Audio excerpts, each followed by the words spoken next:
स्वागत है आपका हमारे channel true crime story Hindi में। दर्शकों, हम यहाँ पर रोज क्राइम की सच्ची घटना लेकर आते हैं।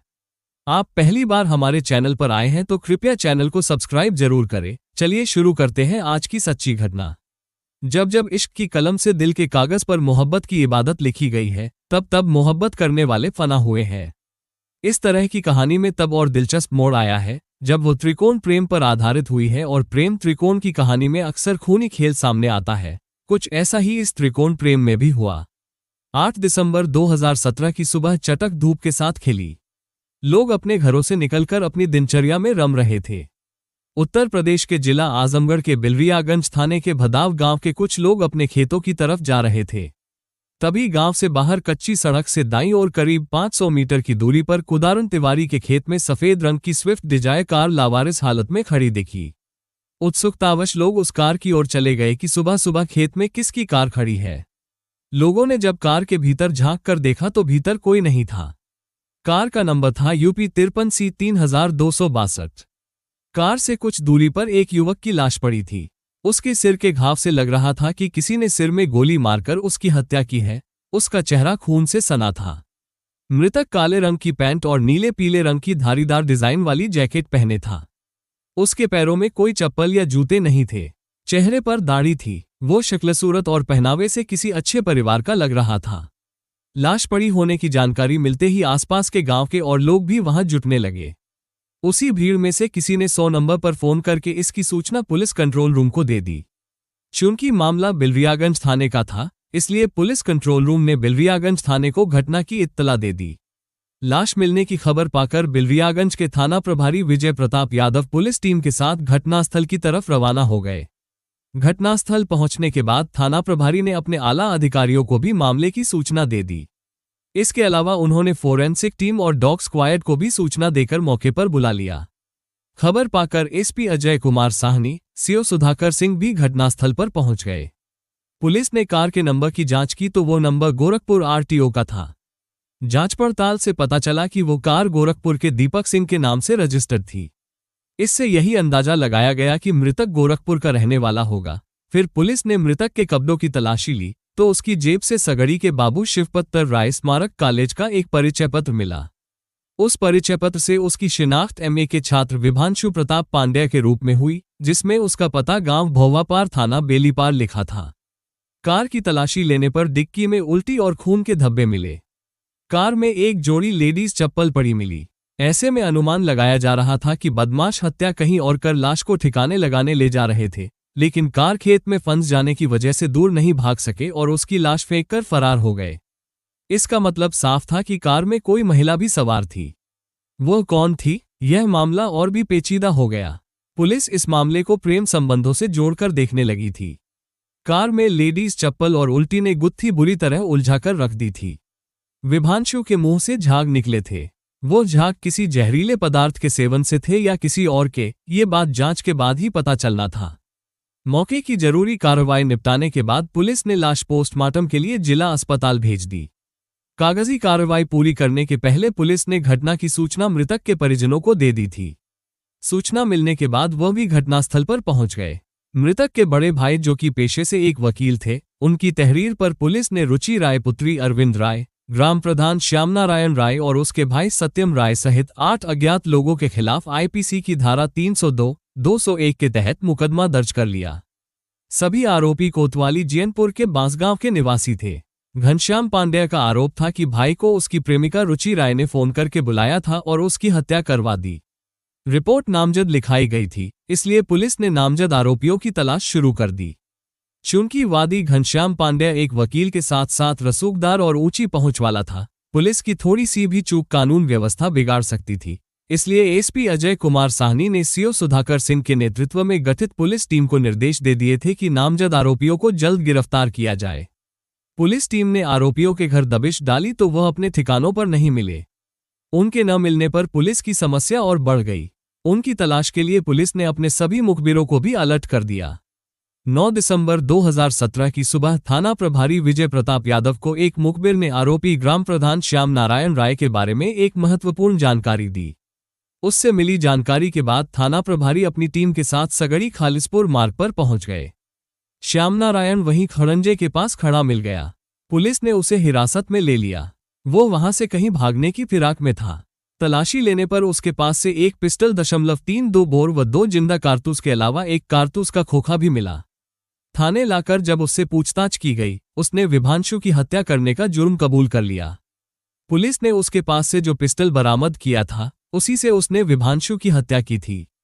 उसने उसकी हत्या की जो कहानी बताई, वो प्रेम त्रिकोण वाली निकली।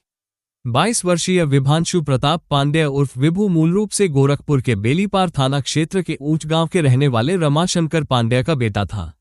रमाशंकर पांड्या के 7 बेटों में विभांशु सबसे छोटा और सबका दुलारा था। रमाशंकर पांड्या के सभी बेटे अपने पैरों पर खड़े थे। सबसे बड़ा बेटा घनश्याम पांड्या अधिवक्ता था। अन्य बेटे भी अच्छे पदों पर कार्यरत थे। विभांशु ही घर पर रहकर खेती के काम में पिता का हाथ बटाता था। इसके साथ वह आजमगढ़ के बाबू शिवपत्तर राय स्मारक कॉलेज से एमए की पढ़ाई भी कर रहा था। वो काफी मेहनती युवक था। उसकी एक खास बात थी कि वो जिस भी काम को करने की ठान लेता, उसे हर हाल में पूरा करने की कोशिश करता।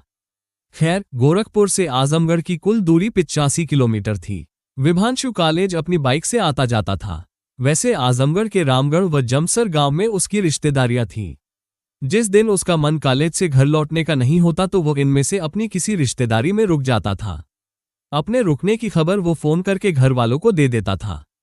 सन 2015 की बात है। रिश्तेदारी में आते जाते एक दिन विभांशु की नज़र एक खूबसूरत युवती पर पड़ी तो वह उसे अपलक निहारता रह गया। पहली ही नज़र में वो उसके कजरारे नैनों के तीर से घायल हो गया था। उसने अपने स्रोतों से पता किया तो जानकारी मिली कि उसका नाम रुचि राय है और वो पड़ोस के कल्याणपुर बांसगांव में रहती है। रुचि के दिल में प्यार का रंग भरने के लिए विभांशु रिश्तेदारों के यहाँ ज्यादा समय बिताने लगा। वहीं रहकर पढ़ने लगा। घर वाले इस बात से बेखबर थे कि विभांशु पर प्रेम रोग का रंग चढ़ने लगा है। एक दिन की बात है, विभांशु कॉलेज से घर आ रहा था, तभी सड़क पर उसे रुचि जाती हुई दिखाई दी। रुचि को देखकर उसका दिल जोर जोर से धड़कने लगा। विभांशु ने तय किया कि आज वो उससे बात करके ही रहेगा। थोड़ी दूर बढ़ने के बाद विभांशु ने अपनी बाइक उसके नजदीक ले जाकर रोक दी। अचानक पास बाइक रुकी देख रुचि सहम गई। इससे पहले कि वो कुछ कहती, विभांशु बोला, मैं आपसे कुछ बात करना चाहता हूं। इतना सुनते ही रुचि चौंकते हुए बोली, आपको मैं पहचानती नहीं और मैं अजनबियों से बात नहीं करती, लेकिन मैं आपको अच्छी तरह जानता पहचानता हूं। रुचि राय नाम है आपका और कल्याणपुर बांसगांव में रहती है। उसने कहा। अपना नाम सुनकर रुचि हैरान रह गई कि अजनबी युवक को मेरा नाम और पता कैसे पता चला। बिना कोई उत्तर दिए वो आगे बढ़ गई, पर विभांशु भी उसके पीछे पीछे बाइक से आ रहा था। रास्ता सुनसान था। पीछे बाइक सवार युवक को अपनी ओर आते देखा तो रुचि सहम गई। वो तेज तेज कदमों से आगे बढ़ने लगी। विभांशु ने आगे बढ़कर उसका रास्ता फिर रोक लिया और बोला, मुझे गलत मत समझो, मैं कोई लुच्चालफंगा नहीं हूं। रास्ता रोकने की हिम्मत कैसे हुई तुम्हारी? हट जाओ मेरे रास्ते से, वरना अभी शोर मचा दूंगी। हिम्मत बटोरकर वो बोली, मुझे ऐसी वैसी लड़की मत समझना, वरना अभी दिन में ही तारे दिखा दूंगी। नाराज क्यों हो रही है? नहीं रोकूंगा, जाए। वैसे मैं अपने बारे में तो बताना भूल गया। मेरा नाम विभांशु प्रताप पांड्या है और पड़ोस के गांव रामगढ़ में रहता हूं। अभी तुम जाओ, मैं फिर मिलूंगा। कहकर विभांशु बाइक तेज गति से चलाकर वहां से निकल गया। उसके जाने के बाद रुचि की जान में जान आए। रास्ते भर वो यही सोचती रही कि इस युवक को मेरा नाम और पता कैसे मालूम हुआ। सोचते सोचते घर कब पहुंची उसे पता नहीं चला। बात आई गई, खत्म हो गई और वो अपने कामों में लग गई। अब जब भी वो मिलती विभांशु हाय हेलो करके निकल जाता था। पर यह इत्तफाक था या कुछ और कि उस दिन के बाद रुचि से रास्ते में उसकी मुलाकात अक्सर हो जाया करती थी। विभांशु की आशिकी की निगाहें देखकर रुचि के दिल में भी उसके लिए चाहत के बीज अंकुरित होने लगे। इसके बाद विभांशु जब भी उससे हाय हेलो कहता, वो भी मुस्कुरा पड़ती थी। अपनी ओर उसे आकर्षित हुआ देखकर विभांशु की खुशियों का ठिकाना नहीं रहा। फिर उनके बीच बातचीत भी होने लगी। मौका देखकर उन्होंने एक दूसरे से अपनी मोहब्बत का इजहार भी कर दिया। रुचि और विभांशु की मोहब्बत की गाड़ी पटरी पर दौड़ी तो वो भविष्य के सपने बुनने लगे और शादी तक के सपने देखने लगे। ये पंछी प्यार की उड़ान भरने लगे। दोनों बाइक पर इधर उधर खूब घूमने लगे। इस बात पर भी उन्होंने ध्यान नहीं दिया कि जानने वालों ने उन्हें देखा भी है या नहीं। लिहाजा उनके प्यार की चर्चा गली मोहल्लों में होने लगी थी। रुचि और विभांशु की मोहब्बत की खुशबू कल्याणपुर बांसगांव के ग्राम प्रधान श्याम नारायण राय तक पहुंची। श्याम नारायण राय रुचि का हमउम्र और अविवाहित था, लिहाजा उसका मन मचल गया और वह रुचि की ओर आकर्षित हो गया। रुचि को पाने की हसरतें उमंगें भरने लगी। किसी के माध्यम से उसने अपनी मोहब्बत का पैगाम रुचि तक भिजवाया, पर रुचि ने उसका पैगाम ठुकरा दिया। श्यामनारायण काफी दबंग और पहुंच रखने वाला था। उसकी मोहब्बत एक तरफा थी, जबकि रुचि विभांशु से प्यार करती थी।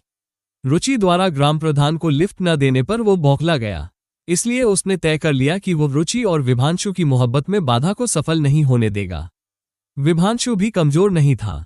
ग्राम प्रधान श्यामनारायण राय से मुकाबला करने के लिए उसके सामने आ खड़ा हुआ। ये बात श्यामनारायण को काफी नागवार लगी कि एक बाहरी युवक उसी के घर में घुसकर उसे ही चुनौती देने पर आमादा है। ये बात उसके बर्दाश्त के बाहर थी।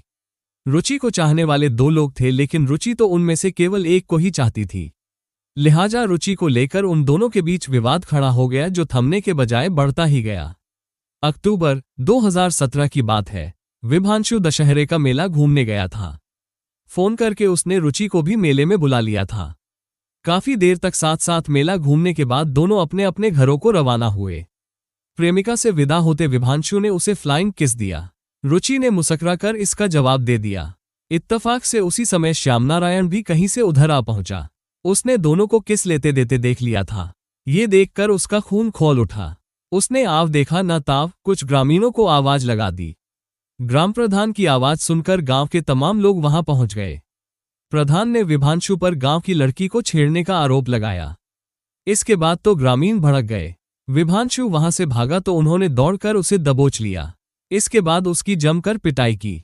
पिटाई के बाद भी उन्होंने विभांशु को नहीं छोड़ा, बल्कि प्रधान श्यामनारायण ने उसे पुलिस के हवाले कर दिया। जीएनपुर के थाना प्रभारी ने विभांशु को लड़की छेड़ने के आरोप में जेल भेज दिया। इस तरह प्रधान ने विभांशु को जेल भिजवा कर अपनी खुन्नस निकाल ली। घर वालों को जब ये पता चला कि लड़की छेड़ने के आरोप में विभांशु जेल में बंद है तो वे परेशान हो गए। शर्म के मारे उनका चेहरा झुक गया। किसी तरह विभांशु के बड़े भाई वकील घनश्याम पांडेय ने उसकी जमानत कराई। घर वालों ने विभांशु को खूब डांटा, साथ ही समझाया कि ये इश्क विश्क का चक्कर छोड़कर पढ़ाई पर ध्यान दो। जब समय आएगा तो किसी अच्छी लड़की से शादी कराकर गृहस्थी बसा दी जाएगी। परिवार के दबाव में आकर उस समय तो कह दिया कि वो ऐसा कोई काम नहीं करेगा जिससे परिवार की बदनामी हो, लेकिन वो दिल से रुचि को निकाल नहीं पाया। साथ ही वो श्यामनारायण द्वारा जेल भिजवा देने वाली बात से काफी आहत था। उसने तय कर लिया कि वो इसका बदला जरूर लेगा। वो प्रधान श्यामनारायण से बदला लेने का मौका ढूंढने लगा। इसी बीच 4 दिसंबर 2017 को ग्राम प्रधान श्यामनारायण पर किसी ने हमला कर दिया। प्रधान का पूरा शक विभांशु पर आ गया। प्रधान ने तय कर लिया कि वो विभांशु को सूद के साथ इसका भुगतान करेगा, जबकि वास्तविकता ये थी कि विभांशु का उस हमले से कोई लेना देना नहीं था और न ही उसने ऐसा किया था। बहरहाल इश्क की जलन ने एक नाकाम प्रेमी श्यामनारायण राय को इंसान से शैतान बना दिया था। वो विभांशु के खून का प्यासा हो गया। वो मौके की तलाश में था, लेकिन उसे मौका नहीं मिल पा रहा था। 7 दिसंबर 2017 की शाम 6 बजे रुचि ने विभांशु को फोन करके मिलने के लिए आजमगढ़ बुलाया। प्रेमिका के बुलावे पर वो बेहद खुश था। तैयार होकर वो बाइक लेकर रुचि से मिलने निकल गया। घर से निकलते समय उसने घर वालों से यही कहा था कि वो शहर जा रहा है और थोड़ी देर में आ जाएगा। विभांशु पहले अलहलादपुर में रहने वाले अपने दोस्त दीपक सिंह के घर गया। वहां उसने बाइक खड़ी की और उसकी स्विफ्ट डिजायर कार लेकर प्रेमिका से मिलने आजमगढ़ रवाना हो गया। ये बात पता नहीं कैसे प्रधान श्यामनारायण को पता चल गई। फिर तो उसकी बाछें खिल उठी। वो कल्याणपुर बांसगांव से पहले खालिसपुर गांव के पास घात लगाकर बैठ गया। रात 11 बजे के करीब विभांशु स्विफ्ट डिजायर कार लेकर गुजरा। प्रधान ने गाड़ी में विभांशु को जाते देख लिया। प्रधान मोटरसाइकिल पर था। उसने कार का पीछा किया और ओवरटेक करके उसे रोक लिया। सुनसान जगह पर प्रधान को देख विभांशु का माथा ठनक गया। वो कार लेकर वहां से भागना चाहा, लेकिन कार के आगे प्रधान और उसकी बाइक थी, इसलिए वहां से नहीं भाग सका। सड़क पर ही दोनों के बीच बहस छिड़ गई। बात काफी बढ़ गई। मामला गाली-गलौज से हाथापाई तक पहुंच गया। प्रधान श्यामनारायण का गुस्सा 7वें आसमान पर चढ़ गया। उसने कार का दरवाजा खोलकर विभांशु को खींचकर बाहर निकाल लिया। उसी समय उसने कमर से लाइसेंसी पिस्टल निकाली और उसके सिर में गोली मार दी। गोली लगते ही विभांशु कटे पेड़ की तरह धड़ाम से सड़क पर गिर गया और मौके पर ही उसकी मौत हो गई। इसके बाद प्रधान ने फोन करके छोटे भाई सत्यम राय उर्फ रजनीश को मौके पर बुला लिया। श्यामनारायण और सत्यम दोनों ने मिलकर उसे कार की पिछली सीट पर डाला, फिर लाश ठिकाने लगाने के लिए गांव के बाहर ले गए। वो कार को सड़क से नीचे खेत में ले गए। वहां से वो नहर की ओर ले जा रहे थे, तभी कार कुदारन तिवारी के खेत में जाकर फंस गई। वहां से कार नहीं निकली तो वो वहीं खेत में छोड़ दी और लाश भी कुछ आगे डाल दी। इसके बाद वे घर लौट आए और इत्मीनान से सो गए। उन्हें विश्वास था कि पुलिस को उन पर शक नहीं होगा, पर जब मृतक के भाई घनश्याम पांडेय ने नामजद रिपोर्ट लिखाई तो प्रधान श्याम नारायण पुलिस से बचने के लिए घर से निकलकर सगड़ी खालिसपुर मार्ग पर जाकर खड़ा हो गया और उधर से आने वाले वाहन का इंतजार करने लगा। इससे पहले कि वो वहां से कहीं जाता, थाना प्रभारी विजय प्रताप यादव ने उसे मुखबिर की सूचना पर गिरफ्तार कर लिया। प्रधान श्यामनारायण राय से पूछताछ के बाद पुलिस ने उसे न्यायालय में पेश कर जेल भेज दिया। इसके 3 दिनों के बाद उसका छोटा भाई सत्यम राय उर्फ रजनीश भी बांसगांव से गिरफ्तार कर लिया गया। पूछताछ में उसने भी अपना अपराध स्वीकार कर लिया। कथा लिखे जाने तक पुलिस कार में मिली महिला की सैंडल और उल्टी के बारे में जांच पड़ताल कर रही थी। आरोपी रुचि राय फरार चल रही थी। पुलिस उसकी तलाश में जुटी हुई थी। मिलते हैं दर्शकों एक और सच्ची कहानी लेकर, तब तक अपना ख्याल रखें और जुर्म के खिलाफ लड़ने की इस मुहिम में हमारा साथ देने के लिए कृपया चैनल को सब्सक्राइब और वीडियो को लाइक जरूर करें। जय हिंद।